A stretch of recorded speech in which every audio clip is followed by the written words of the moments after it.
عاملين ايه؟ يا رب تكونوا بخير. هكلمكم على الناس اللي قالت لي ازاي نحسب جرعات الانسولين، بس بقى هناخد مثال كده زي ما مكتوب لنا في الكومنتس بوحدات معينه بنحسب لها ازاي. تعالوا يلا بينا. دلوقتي هنا الكومنت بيقول لي بياخد قلم انسولين نوفو رابيد مع ال3 وجبات. تمام، يبقى النوفو رابيد هو للاسف مش كاتب كام وحده، فاحنا هندي رقم كده. وبياخد الطويل المفعول كل 24 ساعه. تمام، هو برده مش كاتب كام، فاحنا هندي رقم. تمام، طيب يلا بينا. اي حد بياخد انسولين لازم ياخد الاتنين دول، ياخد المائي بلس الممتد المفعول او اللي احنا بنقول عليه البيزل. واحنا قلنا قبل كده ان المائي هو اللي بيتحسب عليه جرعة الكربوهيدرات، انما الممتد المفعول مش بيتحسب عليه جرعة كربوهيدرات.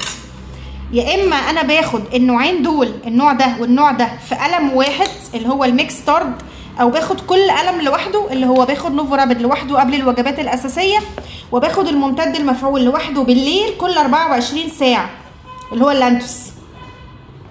تمام، يبقى ده بس اللي بحسب له. طب افرض انا كنت باخدهم في قلم واحد اللي هو الميكس ستارد. لو انا باخد ميكس ستارد يعني قلم واحد، بعمل كده. مثلا انا باخد ميكس ستارد 40 وحده، او خليهم 30 وحده عشان يبقى الحساب سهل. باخد 30 وحده ميكس ستارد اللي هو ميكس ما بين النوفو اللي هو الرابيد المائي والممتد المفعول.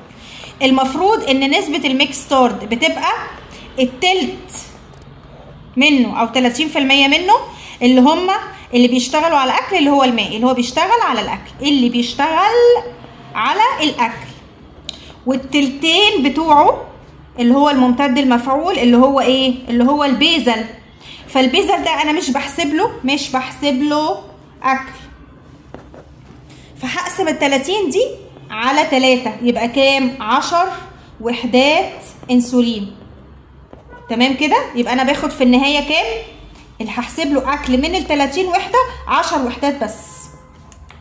هحسبهم ازاي؟ كل وحده بحسب لها 10 جرام ل 15 جرام كربوهيدرات.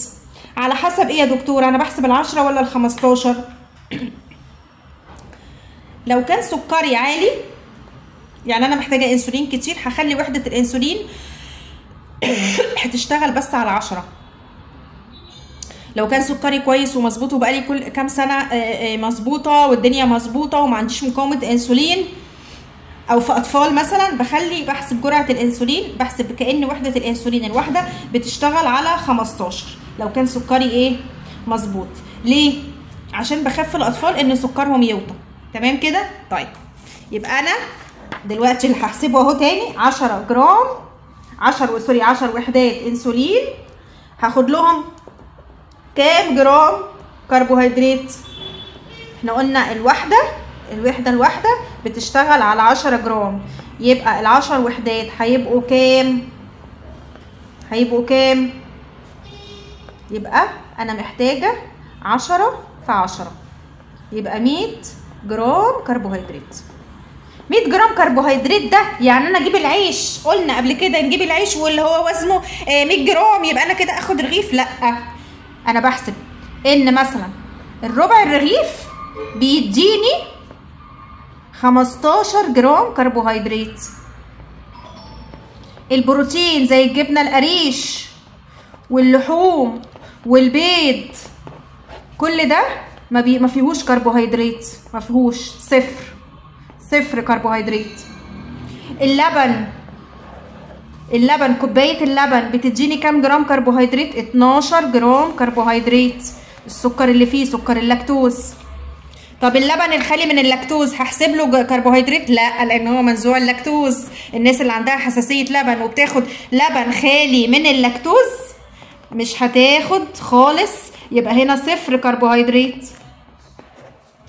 طب ايه تاني يا دكتور؟ الرز، ال3 معالق كبار رز بيديني كام جرام كربوهيدرات؟ 15 جرام كربوهيدرات.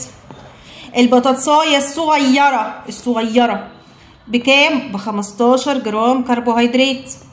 الفاكهية بكام؟ ب15 جرام كربوهيدرات. معلقه العسل بكام؟ ب 15 جرام كربوهيدرات، وهكذا.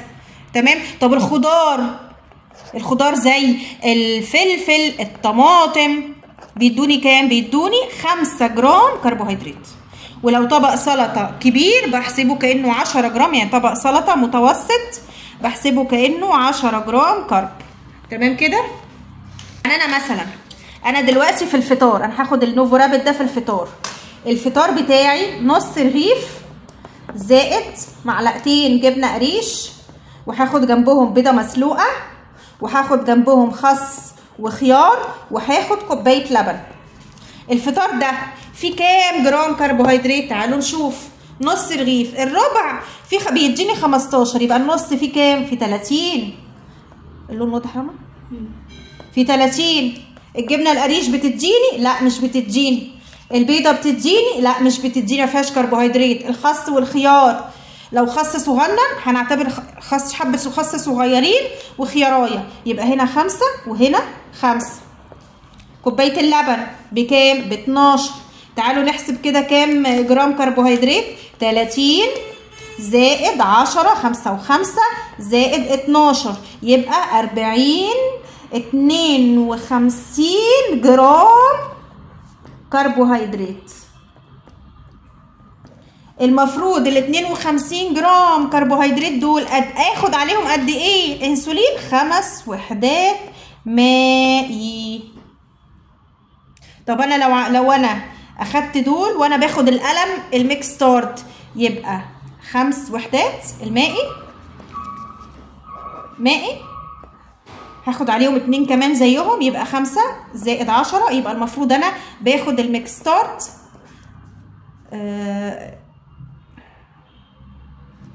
احنا قلنا 10 يبقى 15 وحده.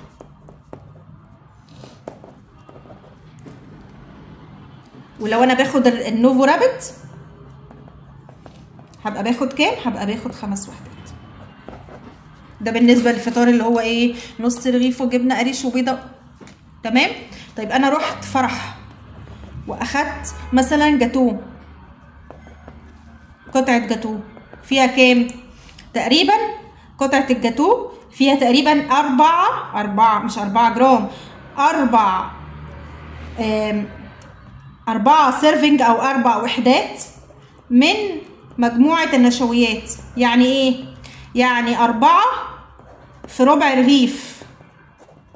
بعمل الجاتوه كانه انا المفروض الحساب اللي احنا قلنا عليه ده اسمه التشيك ليست بتاعت السكر، اللي المفروض ان احنا نبقى عارفينها، اللي هو كل مجموعه من النشويات بتديني ايه. فمن مجموعه النشويات اللي هي العيش، لو قلنا انه قطعه الجاتوه الصغيره او الكيكه الصغيره اعتبرناها 4 وحدات مقدمه من جرامات الجرينز اللي هي تبع العيش، فهيبقى 4 في ربع رغيف، يعني كاني كلت رغيف كامل. يعني يبقى 4 في كام؟ في 15. يبقى قطعه الجاتوه كام جرام كربوهيدرات؟ قلنا هنقول مثلا 60 جرام كربوهيدرات. تمام كده؟ 60 جرام كربوهيدرات. طيب 60 جرام كربوهيدرات المفروض اخد عليهم قد ايه انسولين؟ 60 جرام احنا قلنا ادي اهو كام انسولين، كام؟ مش عارفين. احنا قلنا الوحده الواحده من الانسولين بتدينا كام جرام؟ بتشتغل على كام؟ على 10 جرام. يبقى هنعمل ايه؟ 60 على 10، يبقى المفروض اخد 6 وحدات انسولين نوفو رابيد. الكلام ده لو انا سكري مظبوط، انا سكري من ال100 لل120 الصايم الصبح، والسكر التراكمي بتاعي مظبوط اللي هو اقل من 7، يبقى انا الانسولين اللي هاخده يدوب على قد الاكل اللي انا باكله، اللي هو مين؟ اللي هو الرابد، اللي هو الماء، اللي هو جزء منه جوه الميكس. طيب افرض السكري عالي، بروح مزوده له جدول كده، بزود على حسب السكر من كام لكام بزود كذا، من كام لكام بزود كذا، من كام لكام بزود كذا. الجدول ده برضو هنزله لكم. المفروض اعمل حساب الكربوهيدرات ده بعمله امتى؟ بعمله اول مره خالص، بحسب يعني باخد انسولين اول مره. الاول بشوف يعني الدكتور بتاعك عشان يحسب لك الانسولين قد ايه، بيشوف السكر قد ايه، الكتله العضليه عندك قد ايه، كميه الدهون اللي عندك قد ايه، هو متوقع ان يبقى عندك مقاومه انسولين ولا لا. الانسولين اللي بيديهولك تلتينه بيديهولك ممتد المفعول، والتلت بس يشتغل على الاكل، سواء اداهولك لانتوس ونوفو رابيد يعني واحد كل 24 ساعه في قلم لوحده، والجزء الثاني اللي هو النوفو رابيد في قلم تاني بتاع النوفو رابيد، تمام، او اداهولك ميكس في الميكستارد اللي هو قلم واحد، قلم انسولين واحد، وباخده الصبح وباخده بالليل. فانا كده مثلا حسبت لك الجرعه بتاعتك، تمام. بعد ما بحسب الجرعه المفروض لو هو الدكتور بتاعك خلاص حسب الجرعه بتاعتك، المفروض حضرتك تعمل ايه؟ تجيلي بقى، تجي لمين؟ لطبيب التغذيه العلاجيه. ليه؟ عشان يحسب لك هتاكل قد ايه بنعمل بالعكس بقى، بيحسب لك هتاكل قد ايه من النشويات قصاد جرعات الانسولين اللي انت اخدتها. ليه؟ عشان لو سكرك لا يعلى ولا ينزل. انا خايفه من السكر في ان السكر يعلى او ينزل، انا عايزه السكر بتاعك يبقى ثابت. لو انا خايفه السكر يوطى، ليه؟ لان السكر لو وطى مشكله كبيره، لان لا قدر الله ممكن تؤدي الى الوفاه. انا بخاف جدا جدا جدا جدا من هبوط السكر في مريض السكر بالذات. وبخاف السكر يعلى ليه؟ لان السكر لو على بيأثر على الشبكيه، وبيأثر على الاوعيه الدمويه بتاعه الرجل، وبيأثر على الاعصاب، وبيأثر على كل الجسم. فانا عايزه لا السكر لا يعلى ولا يوطى. فعشان كده جرعه الانسولين المفروض الدكتور يحاسبها لك، احنا بنحسب قصادها قد ايه الاكل اللي المفروض تاكله. زودت اكل يبقى هقول لك قصاد، لو زودت الاكل حاجه دي هتاخد جنبها وحدات من الانسولين تساوي كذا. عرفتوا بالحساب تاني بنحسب العد الكربوهيدرات ازاي؟ لو عايزين فيديو توضيحي تاني ومثال تاني، يعني ممكن حد يكتب لي في الكومنتس انا باخد مثلا لانتوس قد كده وباخد نوفو رابيد قد كده، او اللي بياخد ميكستارد يقول لي انا باخد ميكستارد قد كده، احسب لنا المفروض ايه وانا هحسب لكم تاني. بس وانتوا بتكتبوا لي كده اكتبوا لي سكركم كام. اشوفكم دايما بخير وبصحه، وصحتكم دايما بامان مع دكتوره عزه شعبان. ما تنسوش اللايك والكومنتس، ولو ما تشتركوش في القناه اشتركوا.